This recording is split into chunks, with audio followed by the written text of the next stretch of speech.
Hi, and welcome to our first video review session with Finn and No Bones About It Puppy Day School.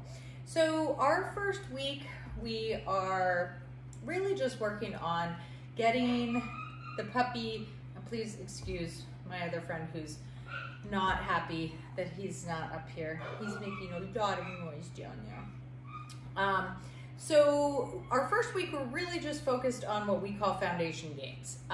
Yes, and we're gonna go through the foundation games, how we practice, what you should be doing at home, yes. But you can see right now, one of the other skills that I'm working on is just getting Finn to understand that demanding behaviors like jumping up when you have something that they want, yes, is not gonna work.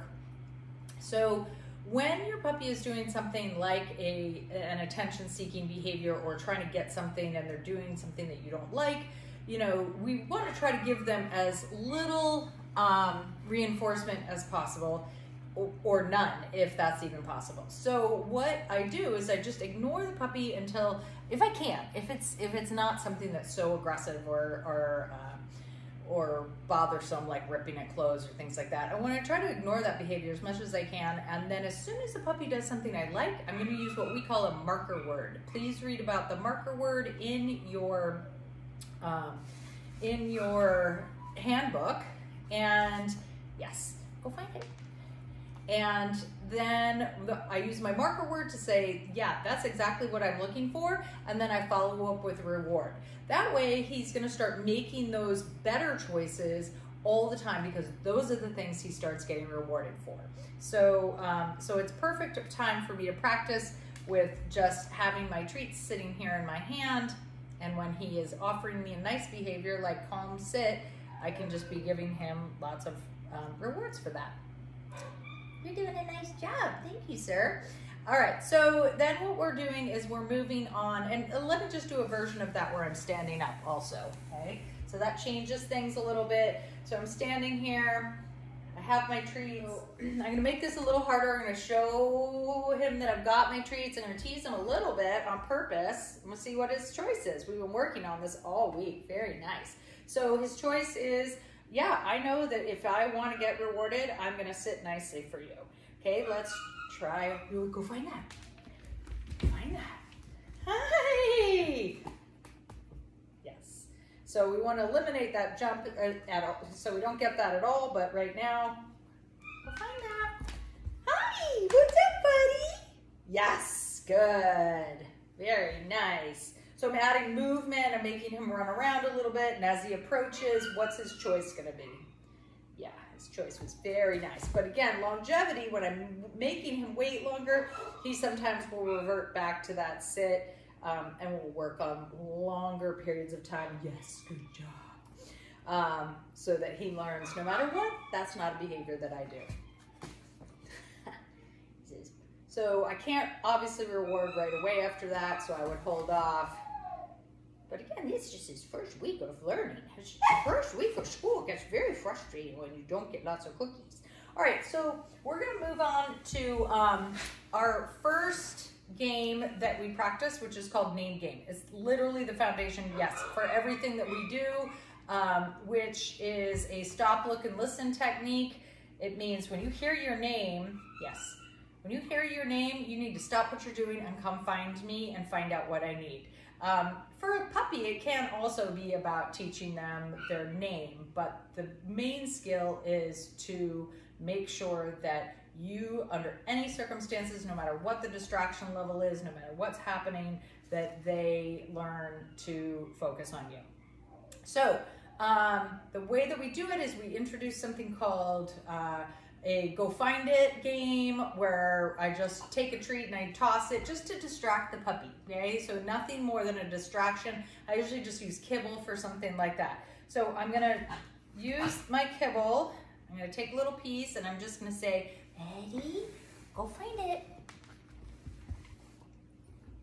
And if he runs back for it, because he kind of knows and I'm not doing it very far, ready, go find it. Finn, yes. He's played this all week, so he kind of knows that what he needs to do is come, oh, very nice. Okay, and I'm not gonna ask, in that situation, I'm not asking for anything else other than acknowledge me with eye contact and moving in my direction. I don't wanna wait for a sit. I don't wanna do any of that. This is all about eye contact. So let's try it again so you can see. Go find it. Oh, it's back here. Go find it. Go find it. All right, let's do it this way. Go find it. Finn! Yes! When I'm standing up, I'm gonna add a little movement away from the puppy as he's practicing. Ready? Go find it. Finn! Yes! Good job. So I use my marker word, my yes word, as he's on his way in. Finn! Yes! Okay, so as he's coming in, you wanna, let's take a quick note about treats for a second. So I am normally using some kind of treats in my hand, and I just wanna make sure that when very nice. Come here. Yes. So when I'm using my treats, I wanna make sure that they are not out in front of my body. Right now I have them out in front of my body, but when I stand up and I'm practicing, they are either behind my back or like in a neutral position like this. I don't want my dog reading my body language like, oh, you have a fistful of cookies right here, so now I'll pay attention. But if I don't see this body language, I'm gonna decide to blow you off. So it's really important that you make sure that you're not sitting with treats out in front of your body when you're practicing. So for the name game, again, all it is you're distracting the puppy. I don't care how little, just a little bit. Finn, yes! And then my treats are not visible. I'm gonna say his name. As soon as I get what I call that head turn, the acknowledgement of the name, I'm gonna say yes. And then as the puppy gets close enough to me, like almost toe to toe, I'm gonna take that treat out and I'm gonna put it at his nose level or lower so he doesn't learn to jump up to get things. So if I hold them at my waist level as they come out, it's gonna encourage him to jump up. So just be careful of your placement of your treat when it comes in. Okay, again, so we are looking for eye contact when we're practicing name games, so distraction.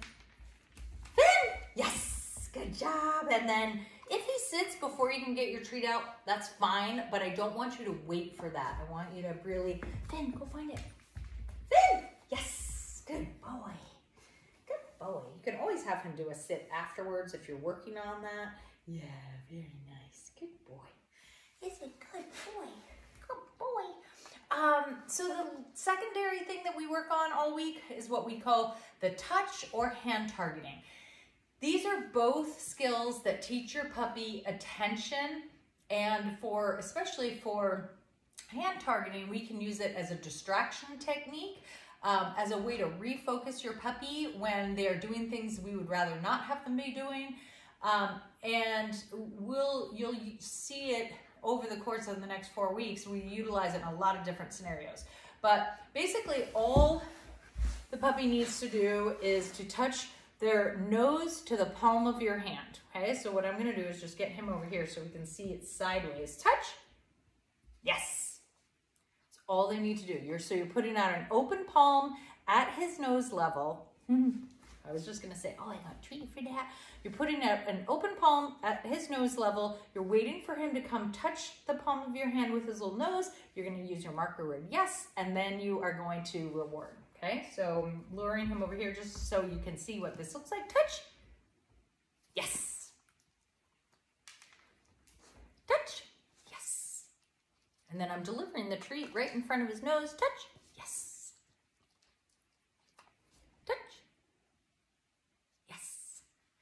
Okay, so imagine, because people are always like, well, it seems really dumb. Why would I do that? So touch. Oops, go find that one. Touch. Yes. Oh my gosh, the cookies are falling everywhere. Touch. Touch. Okay, in that instance, if I put my hand out and he doesn't touch it right away, you're going to put your hand back and you're going to try again. Touch. Yes. Yeah, I'm trying to get him to face sideways so it's easier for you to see. Touch. Yes. Good boy. So imagine I'm on a walk and there's another dog coming, maybe there's somebody walking with a stroller or a bike or something that's distracting, and your puppy gets really riled up and they're trying to pull towards that thing, and you just want to refocus your dog and say, you know what, let's give you something active to do that doesn't involve me saying, no, stop doing that, because that doesn't really work very well. It doesn't teach your puppy anything in those circumstances. So what I could do is I could say, as we're walking along, I could say, hey, let's practice the touch game, the hand targeting. You're being so good. Here, come let everyone see your face because it's so cute. So let's practice that hand targeting to distract you while this other thing goes by that you think is pretty exciting, but we've done this so much that we can take it on the road, we can take it out and about and practice once the dog gets good, as a way, again, to just refocus your dog on something else. You know, it's not always going to be used in times when the dog is doing something naughty, but it can be a way to get them to do something else. So let's say they keep obsessing. Like last night, I have a thing of yarn like sitting in my living room, and eventually I did pick it up because it just became too much for the dog that's here boarding. He just kept wanting to go and yarn us barrels of yarn. Are so fun to play with. But what I would do is I'd try to distract him in between and start doing some hand targeting to give him something more active and fun to think about rather than keep going back there. So that would be another example of a way to practice. So great first week. He did awesome. Super proud of his skills. He acclimated really well. He's napping really well. So really excited to see how he progresses over the next couple weeks. All right, take care. Bye.